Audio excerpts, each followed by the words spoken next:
Everyone, welcome to pen paper and code. तो introductory problems के series में हमारा आज का नेक्स्ट प्रॉब्लम है आपका इंक्रीजिंग एरे। तो प्रॉब्लम स्टेटमेंट क्या कह रहा है कि आपके पास एक एरे दिया गया है जिसमें कि n इंटीजर्स है, नंबर ऑफ इंटीजर्स जो भी होंगे वो n है। ठीक है, you need to modify the array so that it is increasing. ठीक है, इंक्रीजिंग एरे आपको बनाना है। उसका मतलब क्या हो गया आपका कि जितने भी एलिमेंट्स होंगे ना, मान लो ए आई एलिमेंट है, ए जे एलिमेंट है, ठीक है, such that j is greater than i। ठीक है, मतलब j जो है राइट साइड में आएगा ith एलिमेंट के, तो ए जे का जो वैल्यू होगा, ठीक है, बड़ा होना चाहिए या फिर इक्वल टू होना चाहिए ए आई के। ठीक है, मतलब राइट साइड में जो भी वैल्यूज़ होंगे वो लेफ्ट साइड से या तो ग्रेटर दैन होंगे या तो इक्वल टू होंगे। ठीक है, तो इसी को इंक्रीजिंग कह लेते हैं। ठीक है, आई होप डेफिनेशन क्लियर है। तो हमको क्या करना है, ठीक है, एक मेरे पास एरे दिया हुआ है, हमको उसको इंक्रीजिंग बनाना है। ठीक है, ऑन ईच मूव हम क्या कर सकते हैं, you may increase the value of any element by 1।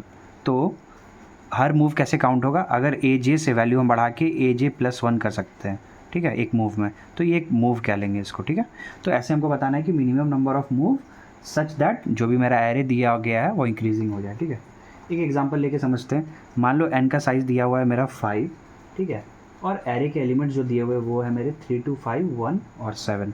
ठीक है, यहाँ से शुरू करते हैं। ये पहला एलिमेंट है तो इसको इग्नोर करो। 2 जो है वो छोटा है 3 से। ठीक है, इंक्रीजिंग होने के लिए क्या होना चाहिए, एटलीस्ट ये 3 होना चाहिए, राइट, तभी जाके ये इसके बराबर या फिर उससे बड़ा हो सकता है। और हमको क्या करना है, मिनिमम नंबर ऑफ मूव्स देना है, राइट। तो हम अगर इसको 3 बनाते हैं तो मेरा नंबर ऑफ मूव्स क्या होगा, नंबर ऑफ मेरा मूव्स क्या होगा 1, राइट। ठीक, 2 से हम इसको बना दिए 3। अगर हम एक और बनाने जाएंगे तो उससे मेरा फ़ायदा नहीं है, क्योंकि हमको इस मूव्स को क्या रखना है, मिनिमम रखना है, राइट। ठीक है, तो इसको 3 एज इट इज़ छोड़ देंगे। चलो आगे मूव करते हैं। अच्छा, 3 और 5 जो है मेरा, अब इसकी बात करेंगे। 5 जो है ये मैं 3 से बड़ा है, 3 से बड़ा है, कोई दिक्कत नहीं है। फिर आते हैं 1 के ऊपर। ठीक है, अब 1 जो है मेरा वो 5 से छोटा है। ठीक है, ठीक, तो मेरा 1 को क्या होगा, 5 से एटलीस्ट बराबर होना होगा या फिर बड़ा होना होगा। तो अगर इसमें हम +4 करें, मतलब 4 बार ऐड करें, ठीक है, 1 + 1 + 1 + 1, तो जाके मेरा बनता है ये 5, राइट, तब जाके ये इसके बराबर होगा। तो यहाँ पे मेरा नंबर ऑफ़ मूव्स कितना बार हमको करना पड़ा, 4 बार 1 बढ़ाना पड़ा ना इसमें, इसलिए नंबर ऑफ़ मूव्स हो गया मेरा 4। ठीक है, अच्छा 7 के ऊपर आओ। ठीक है, 7 के ऊपर आते हैं तो 7 जो है अब ये क्या बन के हो चुका है 5, राइट। तो 5 जो है 7 से बड़ा है, सॉरी 5 जो है वो छोटा है 7 से, राइट, तो कोई दिक्कत नहीं है, इसको एज इट इज़ रहेंगे। तो मेरे नंबर ऑफ़ मूव्स क्या हो गया, 1 + 4 = 5, यही मेरा आंसर है। अगर मान लो एक और एग्जाम्पल ले लेते हैं, एग्जाम्पल 2। ठीक है, अगर इसमें मेरा रहता 1 1 1 1, ठीक है, n का वैल्यू था 4। अच्छा, क्या ये इंक्रीजिंग है, इसके ऊपर आओ 1, ये लास्ट वैल्यू से क्या है तुम्हारा, इक्वल है। ठीक है, कोई दिक्कत नहीं है, ये भी इसके इक्वल है, राइट, ये भी इसके इक्वल है, तो इस हिसाब से ये इंक्रीजिंग है, राइट। इसको हम लोग क्या कह देंगे, इंक्रीजिंग एरे। तो इसमें नंबर ऑफ़ मूव्स क्या हो गए, हमको कहीं भी कुछ भी वैल्यूज़ में ऑल्ट्रेशंस नहीं करने पड़े, चेंजेस नहीं करने पड़े, राइट, इसलिए मेरा नंबर ऑफ़ मूव्स क्या हो गया मेरा 0, है ना। आई होप ये चीज़ क्लियर होगी। तो प्रॉब्लम स्टेटमेंट बहुत स्ट्रेट फॉरवर्ड है, सॉल्यूशन भी बहुत स्ट्रेट है इसका। ठीक है, बिगिनर लेवल प्रॉब्लम है। आई होप तुमको एक आइडिया मिल चुका होगा। अगर नहीं मिला तो एक बार कोशिश करो इसको खुद से कोड करने का। अगर नहीं कर पा रहे हो तो मेरे साथ नेक्स्ट सेक्शन पे मूव करो, वहाँ पे इसके लिए हम लोग एक्चुअल वर्किंग कोड लिखेंगे, इसकी कॉम्प्लेक्सिटी समझेंगे, पूरे कोड की कॉम्प्लेक्सिटी क्या है, इसके टाइम वाइज और स्पेस वाइज। चलो मूव करते हैं।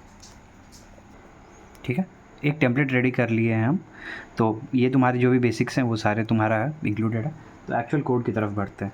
तो हमको इनपुट लेने के लिए क्या क्या चीज़ का ज़रूरत है, एक n पता होना चाहिए मेरा, ठीक है, एक हमको पता होना चाहिए मेरा नंबर ऑफ़ मूव्स क्या होगा, ठीक है, actual minimum number of moves जो भी हमको कैलकुलेट करना है ना फाइनली आंसर में, ये वाला मिनिमम नंबर ऑफ़ मूव्स ये हमको पता होना चाहिए। ठीक है, तो ये है।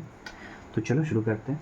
तो सबसे पहले यूज़र से क्या लेते हैं, एक आउटपुट लेते हैं। तो आउटपुट लेने के लिए हमको क्या चाहिए, एक वेक्टर या एरे जो कह लो वो चाहिए, इसलिए एक एरे बना लेते हैं यार, जिसका साइज़ रहेगा मेरा n। उसके पहले हमको n पता होना चाहिए ना, इसलिए यहाँ पे एक कोड ऐड करो cin n। ठीक है, हमको n पता चल गया, उसके बेसिस पे हम अपना एरे क्रिएट कर लिए। नेक्स्ट क्या करेंगे, इस एरे को यूज़र इनपुट एक्सेप्ट करेंगे हम लोग। ठीक है, चलो cin कर लिए हम लोग क्या, एरे ऑफ i। बहुत अच्छे, मेरा यूज़र इनपुट वाला पार्ट जो भी है वो सारा मेरा कंप्लीट हो चुका है। अब नेक्स्ट सेक्शन पे मूव करते हैं मेरा कोड का, जो कि होगा इम्प्लीमेंट करना। तो हम लोग क्या कर रहे हैं, हर इंडेक्स पे जाके उसका वैल्यू चेक कर रहे हैं, ये चेक कर रहे हैं कि वो प्रीवियस वैल्यू से छोटा है कि बड़ा है या इक्वल है। अगर बड़ा है तो उस पर कोई दिक्कत नहीं है, अगर इक्वल है फिर भी कोई दिक्कत नहीं, अगर छोटा हो रहा है तो हमको उसको इंक्रीमेंट करना होगा, ठीक है। इंक्रीमेंट क्या होगा, इन दोनों का डिफरेंस जो भी होगा उतने बार इंक्रीमेंट कर रहे हैं, राइट। 3 और 2 था, तो यहाँ पे हम लोग क्या इंक्रीमेंट किए थे, 1 किए थे और इसको 3 बनाए थे, ठीक है। ये 3 बन चुका था, ये 5 था, तो कुछ नहीं करना था, 5 और 1 था, ठीक है। डिफरेंस क्या था, 4 का, इसलिए देखो हम लोग 4 बार इंक्रीमेंट किए, सो ठीक है। 1 से 2 बनाए, 2 से 3 बनाए, 3 से 4 बनाए, 4 से 5 बनाए, राइट। तो मतलब दोनों का डिफरेंस जो होगा उसको ही हमको इस मूव में क्या करना है, अपडेट करते जाना है, राइट। ये चीज़ क्लियर है। चलो तो शुरू करेंगे हम लोग कहाँ से आइटरेट करना, फर्स्ट इंडेक्स से, राइट। और जाएंगे इसका i<n तक i++, ठीक है। ये चीज़ क्लियर है। नेक्स्ट क्या देख रहे हैं भाई, तो अगर मेरा जो भी करेक्ट इंडेक्स पे जो भी वैल्यू है अगर ग्रेटर दैन इक्वल टू है मेरा लास्ट वाले वैल्यू से ना, ठीक है, उस केस में हमको कुछ भी नहीं करना है, राइट। उसको इग्नोर कर देंगे और आगे बढ़ेंगे लाइफ में ठीक है ना। चलो जोक्स अपार्ट, ये हो गया मेरा, ठीक है। अगर लेस दैन है ARI मेरा, ARI -1 से, तो हमको करना है उसको कैलकुलेट क्या करना है भाई, तो कुछ नहीं, मूव्स को करेंगे प्लस इक्वल टू जो भी मेरा एरे ऑफ आई है, ठीक है, या फिर कह लो ARI ऑफ -1 है ना, छोटा है ये, सॉरी बड़ा वैल्यू है, ठीक है। ARI से इसके लिए ARI, बढ़िया, चलो ठीक है, ये हो गया। तो मेरा नंबर ऑफ़ मूव्स कैलकुलेट हो गया, ठीक है। अब हमको क्या करना है, इस वैल्यू को अपडेट भी करना होगा ना, ये जब जब बढ़ गया था, ये जब भी बढ़ जा रहा था तो हम लोग इसको अपडेट कर ले रहे थे। इसका अपडेटेड वैल्यू क्या हो जाएगा, AR ऑफ आई का वो हो जाएगा तुम्हारा ARI -1, ठीक है। i-1 इंडेक्स पे जो भी वैल्यू उसके बराबर हो जाएगी, ठीक। चलो इस लूप को हम लोग बंद कर लेते हैं, ये मेरा फॉर लूप कंप्लीट हो गया। और एज अ आंसर हम क्या प्रिंट करेंगे भाई, तो मूव्स का जो भी वैल्यू मेरा निकल के आया है उसको प्रिंट कर लेंगे, ठीक है। आई होप ये चीज़ क्लियर है। तुम्हारा पूरा कोड एज इट इज़ था, काफ़ी कॉम्पैक्ट कोड है, कुछ भी उलूल जुलूल काम, कुछ भी एक्स्ट्रा चीज़ नहीं करना है, ठीक है। कोड की कॉम्प्लेक्सिटी समझते हैं, तो कोड की कॉम्प्लेक्सिटी कैसे देखेंगे हम लोग, ठीक है। तो उसके लिए हम लोग क्या करेंगे, टाइम, ठीक है, और स्पेस कॉम्प्लेक्सिटी चेक करते हैं कोड की, ठीक है ना। ये हम लोग काफ़ी बार डिस्कस कर चुके हैं, तुम्हारा अभी तक तुमको सारा क्लैरिटी मिल चुका होगा कैसे चेक करना है। टाइम में इनका कोई भी कंट्रीब्यूशन नहीं है, यूज़र इनपुट हम लोग लेते ही हैं, तो इसको अपने कोड कॉम्प्लेक्सिटी में इंक्लूड नहीं करेंगे। किसको करेंगे, इसको। टाइम देख रहे हैं, तो मेरा ये जो लूप है आई का 1 से लेके n तक काम कर, मतलब n-1 टाइम्स काम करेगा, ठीक है। ऑर्डर ऑफ n-1 हो गया, जिसको हम लोग क्या कह देते हैं, ऑर्डर ऑफ n, ठीक है। n हो, n 2n हो, 3n हो, 4n हो, उसको हम लोग ऑर्डर ऑफ n ही बोलेंगे, ठीक है। ये पूरे मेरे लूप की कॉम्प्लेक्सिटी है, ऑर्डर ऑफ n।